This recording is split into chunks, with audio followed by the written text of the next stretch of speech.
as business practitioners, it's not enough for us to have this knowledge power, but we must also devise tools to utilize and maximize on this power efficiently, successfully, and productively. We must also use this knowledge to develop it according to our client and business needs. In other words, to run a successful business, we must be able to manage our knowledge wisely and, as mentioned earlier, think strategically.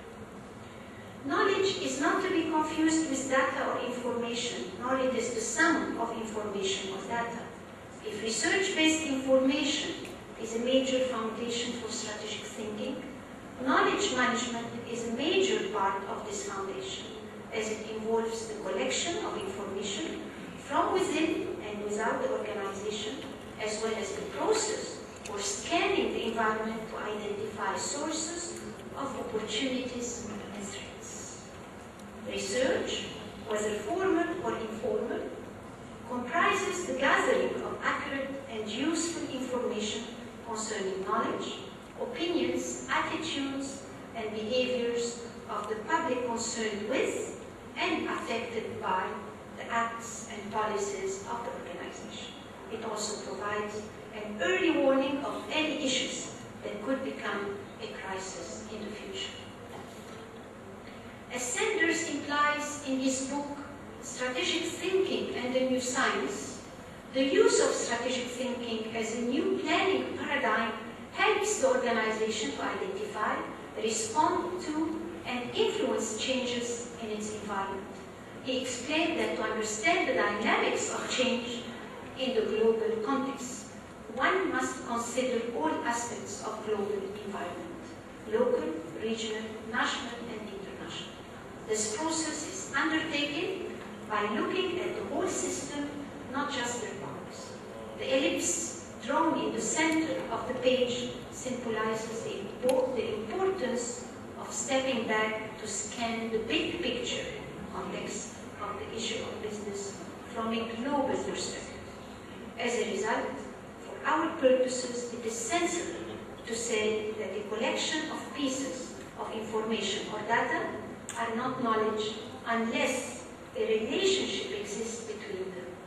A collection of information will become knowledge if in a particular context.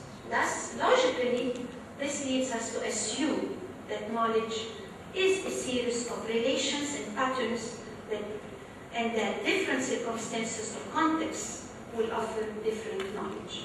So, what is knowledge management?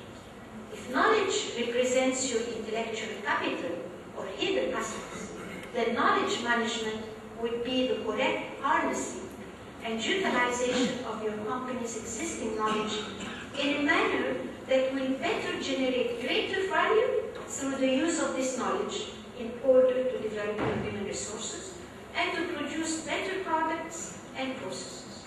More clearly, knowledge management would be captured and retention and reuse of information and the effective conveyance of its meaning to other people for the end purpose of giving your company a competitive edge in the marketplace.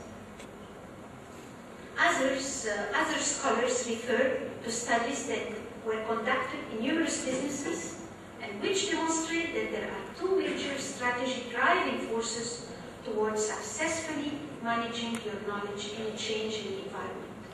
The first strategy employs better use of the information that already exists in the company.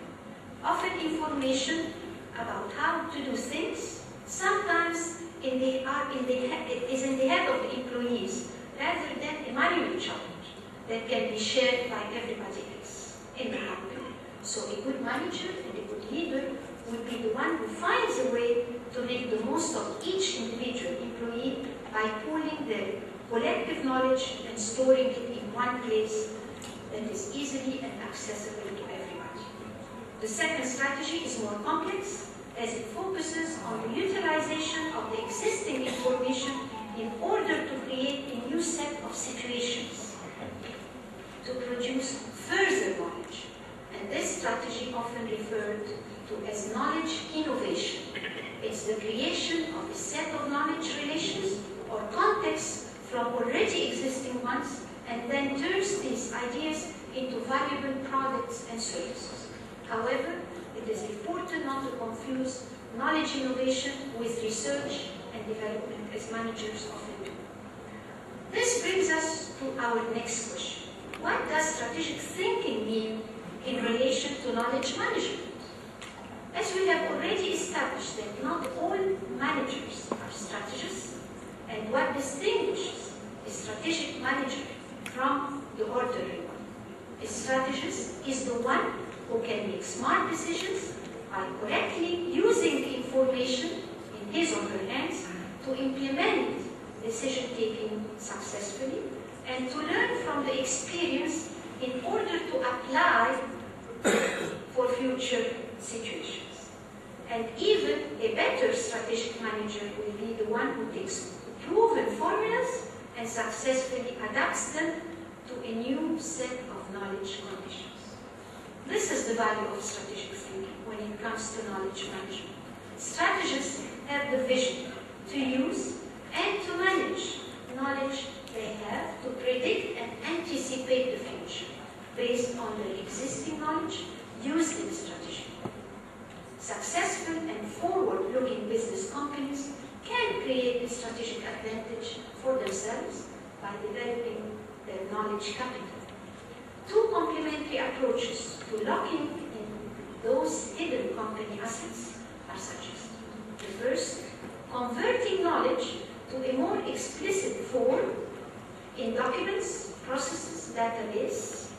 This is often referred to as decanting the human capital into the structural capital of an organization. A term coined by scholars for this approach would be the Western tendency, as they suggest that this appears to be the main emphasis of many European and American knowledge programs.